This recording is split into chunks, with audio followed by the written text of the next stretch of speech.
Hi everyone, how you doing today? My name's Kirsty, aka Beth Bookish, and this is November Reading Wrap-Up Part 2.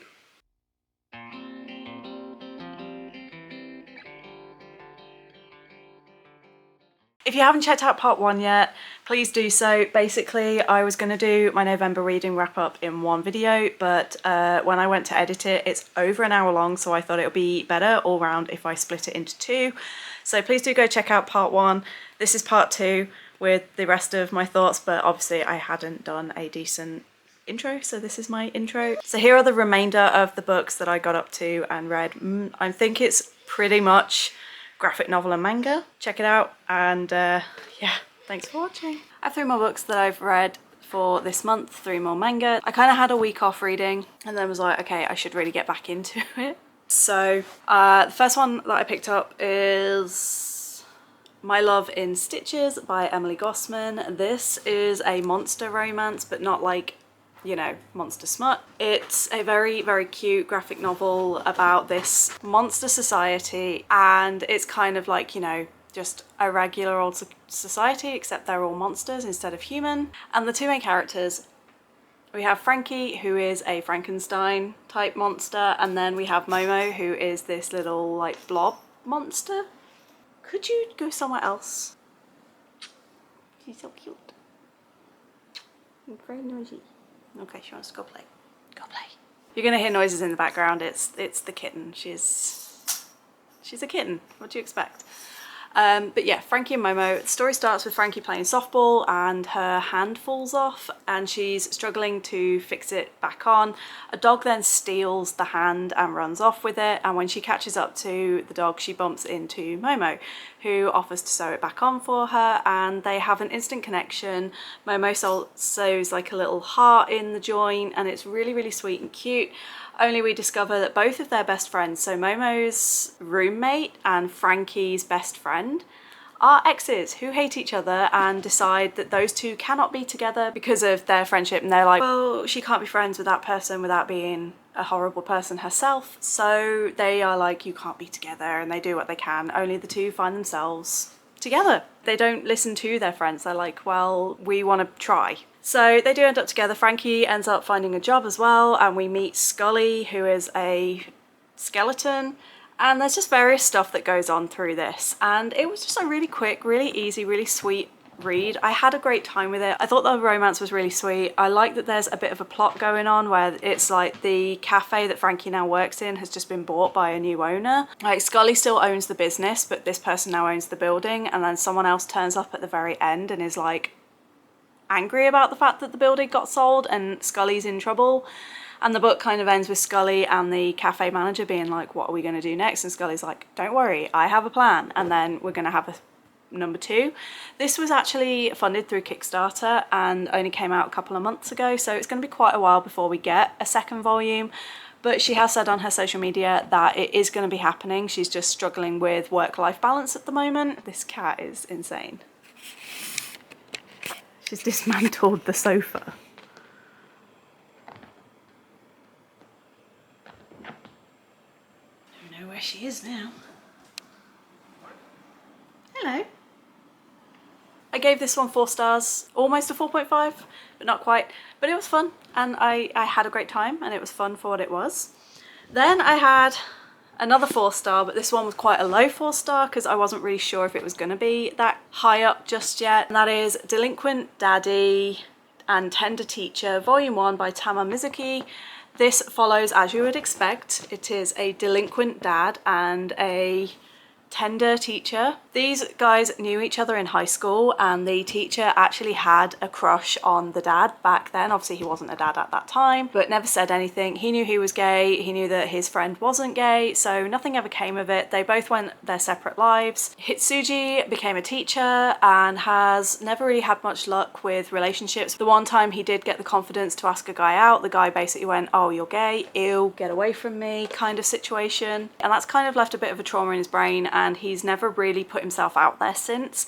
And then we've got Hatayama, who after school kind of became a bit of a delinquent. He worked at a host bar, ended up getting one of the patrons pregnant, had a kid, and then she has, did she die? even though I've just read it, she's his ex-wife, but I think she also died, and that's why his son has come to live with him now, because she's no longer around, and the son is in Hitsuji's class. So this kind of unlocks, you know, them rekindling their friendship, and then eventually they both realise, Hitsuji realises he's still in love, and Hatayama realises that he is also in love with Hitsuji and has been since they were teenagers, and so they start a relationship, and it's like just sort of them navigating this relationship as well as providing a really loving home for the little boy and helping him grow confident. And as with most boys love manga, it does move quite quickly. I would have rather had this entire volume build up to things, and maybe half the stuff in this being expanded out, because it does give the impression that it's been a few months. And, you know, I would have just liked to have had it spread out across more volumes. Even if it took 2-3 volumes for them to get together, I would have preferred that. But as is the way of boys love manga, the aim is to get them together as quickly as possible, because they have to inevitably contain smut. And it's not a bad thing, it just sometimes is frustrating when we don't really get the proper build-up that the book deserves and that relationship deserves. And I do feel like a lot of boys love manga creators are very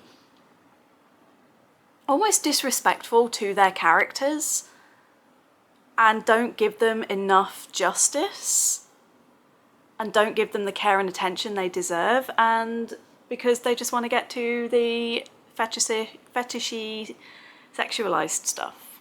So that's why I very rarely give boys love manga 5 stars, and why this one again didn't get 5, it got 4, because of that exact reason. That it was a very sweet story, I loved all the characters, I just felt that it was a little bit too rushed, and I would have liked to have seen way more before they actually got together. And then we have the one that I finished last night. I've given 5 stars. It's so funny, it's so good. If you are a K-pop stan, and if you are a fan of shows like The Way of the House Husband, you will love the Yakuza's bias. I first heard about this one through my K-pop group that I was kindly invited to join by Gemma from Gem's Creeps and Things. I think that's her name now. She's changed it very recently and I can't quite remember, but she'll be linked here and she'll be linked below. She talked about it and a couple of the others in the group have talked about it. And I was like, okay, I'm intrigued. And then Ren went and bought it recently in a haul video, and I was like, okay, that's going on the list of things to read when I'm over there.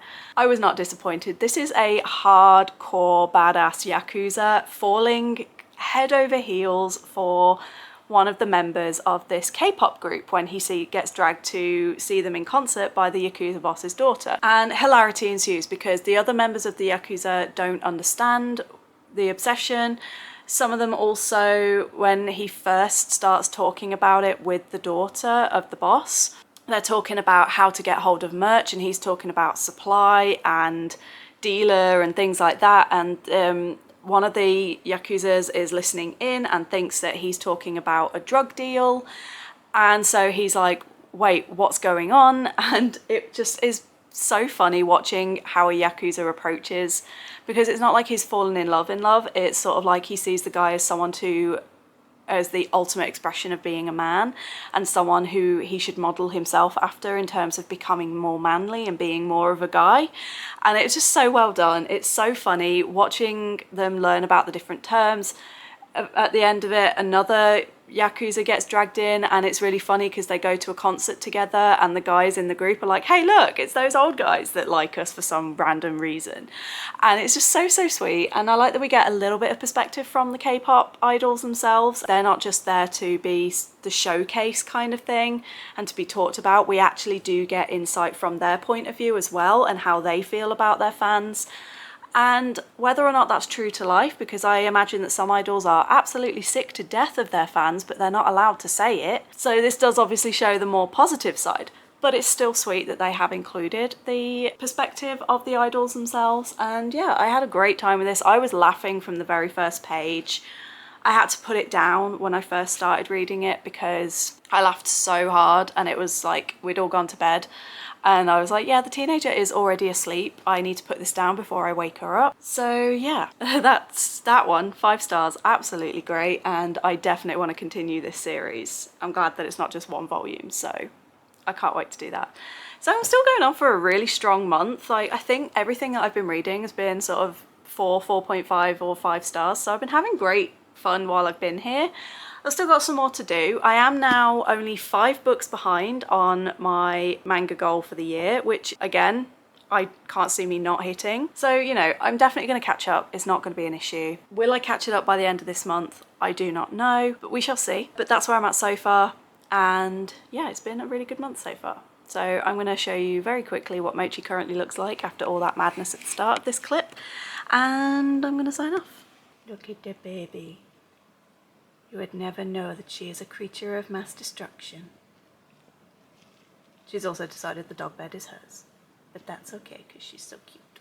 I'm back with more reviews. I've got even more things. I can't remember the order in which I read these, so I'm kind of guessing, but Soul Eater, the Perfect Edition 1 by Atsushi Okubo. Okay, this one only got a 3 by the absolute literal scraping skin of its teeth. Things I really enjoyed, I like the character designs, I like the characters' personalities and their dynamics with each other and the way that they interact, but I really don't like how things are not explained in this book. Like key theories and key things just kind of, it felt like we were coming in 2-3 volumes in, not the first volume, and it was just really frustrating because it felt like I should already know a lot of these concepts, and I didn't enjoy that feeling that like I'm coming in off the back foot and that I'm missing something. And I know Ren warned me about fan service in this. I generally am kind of whatever when it comes to fan service stuff. I don't really care so much. When you are a fully grown man drawing 13-year-old girls and you are drawing up their skirts and showing their underwear unnecessarily, then I have major issues. And when you've got a fully grown woman in the book having a bath and she is draping her naked body over a 13-14-year-old boy and going, play with me, it made me extraordinarily uncomfortable. I didn't enjoy that side of things. Like fan service, if they're all adults, whatever, but fan service where they are literal like early teenagers and you're doing things like that made me very uncomfortable. It ended up balancing out at a 3 star, but as I said to Ren, I did so nearly DNF it. The only thing that kept me engaged, quite honestly, was Death the Kid and Dr. Frankenstein. And Ren has assured me that it's only in sort of like this first volume that it's really bad and then it settles right down. So I've said I have started volume 2 and I've said I will at least give that a go before I decide to DNF completely. But yeah, that wasn't my favorite. And also the artwork, I really like the design of like the sun and moon and like the world, I think was really cool. I'm just not such a fan of the character designs as well. So we're gonna see. I'm currently reading volume 2 and I'm having a much better time with it, but I still am not loving it. So I do think this is gonna be a series I end up DNFing. But yeah, I had some serious issues with this. And like I said, the main thing being nothing's explained. Like, why is nothing explained? So yeah, just very disturbing stuff and not very well explained plot leads to a cranky manga reader. Okay, what's going to run out first? The battery, my patience, or the storage? I'm kind of skipping backwards and forwards a little bit here because I've read all of these 3 before I read this one, but I want to talk about this one because I've literally just finished it and I have quite a few thoughts. So this is Crumbs by Dani Sterling. This is a young adult graphic novel and it's set in this world where there is magic, and basically our main character Ray, she goes to this bakery where the woman that runs it, she makes these cakes that are infused with emotions, and her favourite one is romance just because of her natural gifts. She's a seer. With her magic being a seer, it means that her type of sort of ability, she can only see the present and things that are currently in the now. She doesn't have the ability of foresight. And she was like, it's an extraordinarily rare. She's never met anyone else with that type of ability, and neither has the council. It's always been her lifelong dream to join the council and become a counsellor. And so she goes to this bakery every day to like have a little slice of romance, because romance is inherently unpredictable, and therefore she feels it's the safest option for her for eating these pastries. While there, she meets Laurie, who is the baker's nephew, and he works there. They start a romance, and she discovers that things aren't quite as they seem. Laurie is inherently a really happy guy. He's always positive, always smiling, but it starts to show that maybe there's more to him than that, and that starts to throw a bit of a wrench in the relationship. Now, things that I really loved about this book. This is a very queer normative world. There's no like grand coming out stories. It's just a world where everybody is just accepted. There's a non-binary character in here. There's hints of queer relationships. None of it is just like, it's not really announced. It's all just a natural part of the world. And that was so lovely. There was no sort of conflict or contrasting in that, and I loved that. The magic was really cute. I loved the way that the bakery was, and I loved all the different emotions. Like there was like a peace tea, there's a focus tea, romance, there's a joy, contentment, there's all these different things, and I'm obsessed with food that is linked to emotions and that kind of magic. I just love all of that. I really enjoyed the relationship. I thought the relationship was really cute. It felt quite real. I'm very open booked. I'm very much, when I have a feeling, I will tell you, and I can't hide it. So I struggle when I am around people who are very closed off and who try to only let you see the good.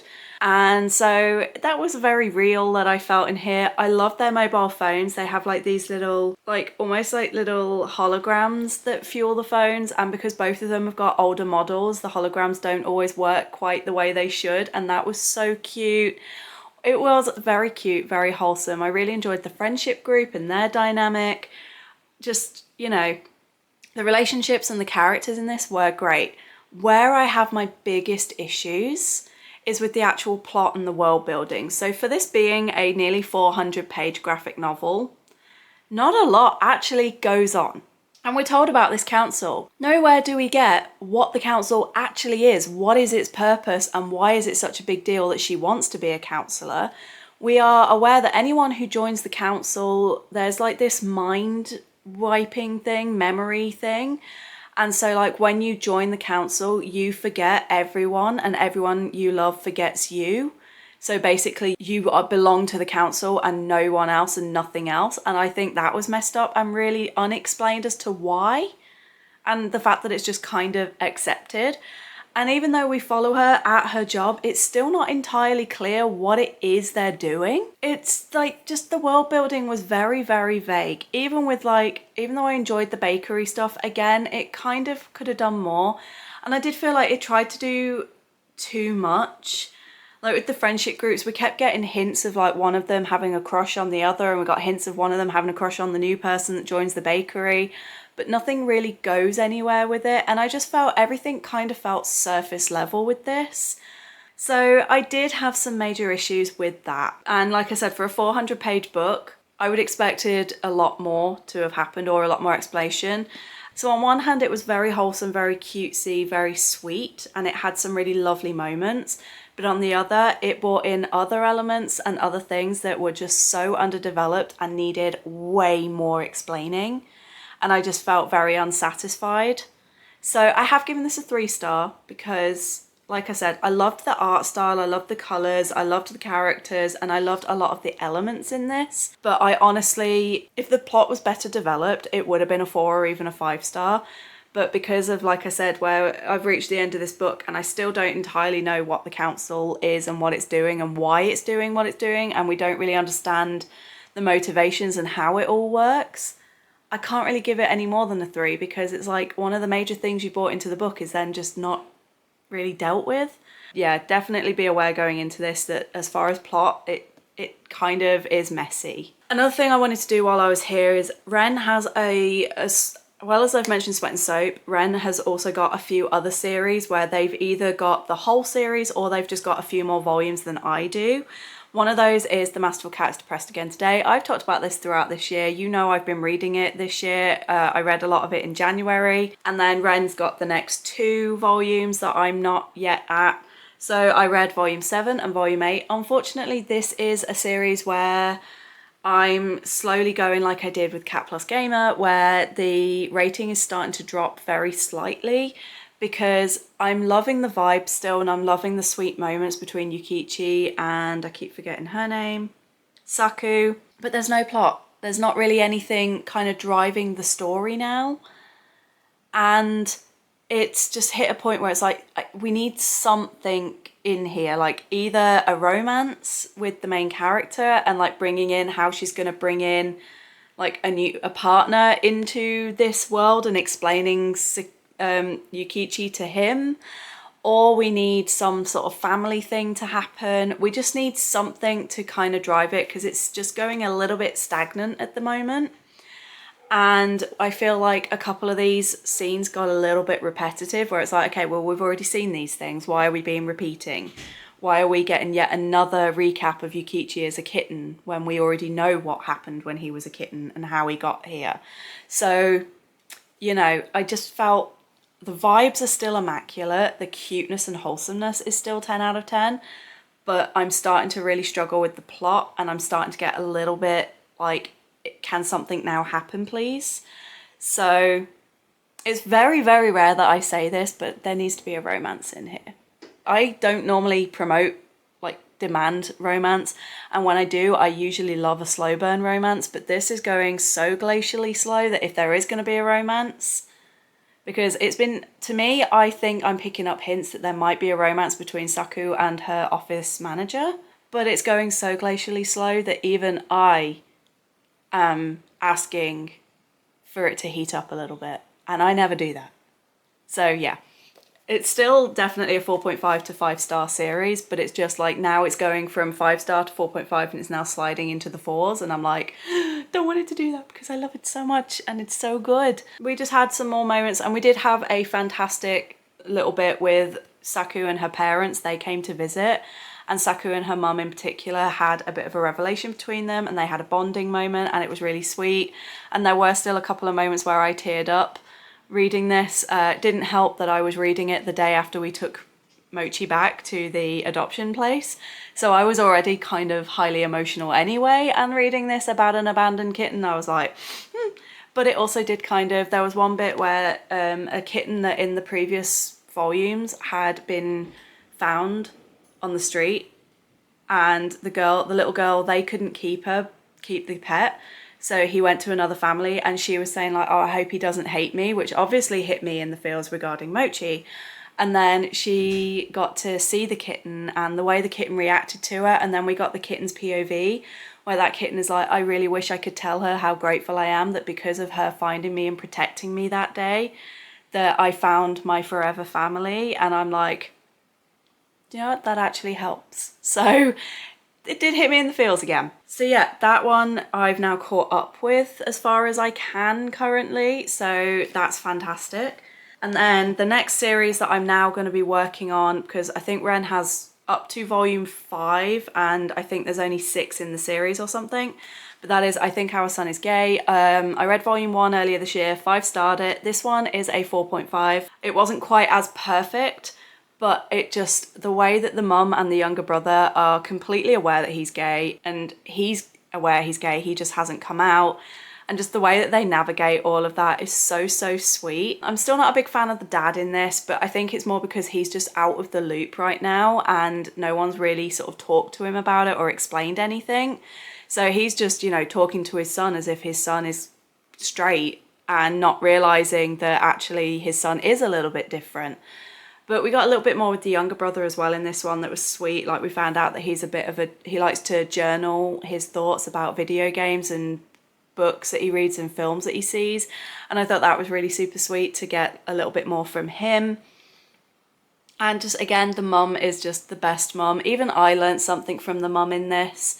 He got a fortune slip and it said that romance may not turn out how you expect. I reacted the same way that he did, which was to be like, oh no, it's going to go badly. And she was like, well, having it go as you didn't expect doesn't mean it's bad. It just means it's going to go in a different way. And I was like, oh yeah, so, you know, mum is teaching me things in this book as well. So it was very sweet. But again, it was kind of just, it just wasn't as fantastic for me as the first one, but it was still so good that it was barely negligible. It was like only just a little bit off a 5-star. But yeah, I'm having a great time. And like I said, Ren does have volumes 3, 4 and 5 as well. So I'll be getting to those hopefully soon. So maybe even by the end of today, I'll be able to update you on that, and I'll do like a full update of the rest of those. So yeah, that's where I'm currently at. And we've only got one more day of November. Like today is the 29th, I think, or the 30th. It's either the 29th or the 30th as I film this. So there won't be too many more updates, but there will be some. That's where I'm at so far. So let's see how many more I can get done for this month. It might be 1, it might be 4, it might be none. Let's see. Okay, I mentioned earlier that I might or do more, I may not. And did I? Oh my god, I did! Oh my god, I've got to add that in. Did I finish it? I'm so confused. You guys have no idea what I'm talking about. These two probably don't either, but I know what I'm talking about. Yeah, I got no clue. I'm very intrigued. Did I? Yeah, did I finish that? Nope. Fuck. I will be back shortly. I'm too tired to keep reading, and I've read a lot today, so I did have one more manga that I suddenly was like, oh, I started that today, did I finish it? But I did not, and I just do not have it in me to finish it right now. So I am here to finalise this video and say that when I arrived in Australia, I can't remember how many behind I said I was. Like, editing Kirsty will have written it down somewhere, hopefully. But it was 20 something books that I was behind, and on my story graph I still had like 30 something, I think it was, like to complete the goal for my manga and graphic novels, and I was 20 something behind on that. Thanks to this month with a combination of the incredible library system here and Ren's extensive library, I have completed 26 either volumes of manga or volumes of graphic novels, which equates to 5,261 pages, which is incredible and is almost the same that I did when I did my 30 in 30 challenge.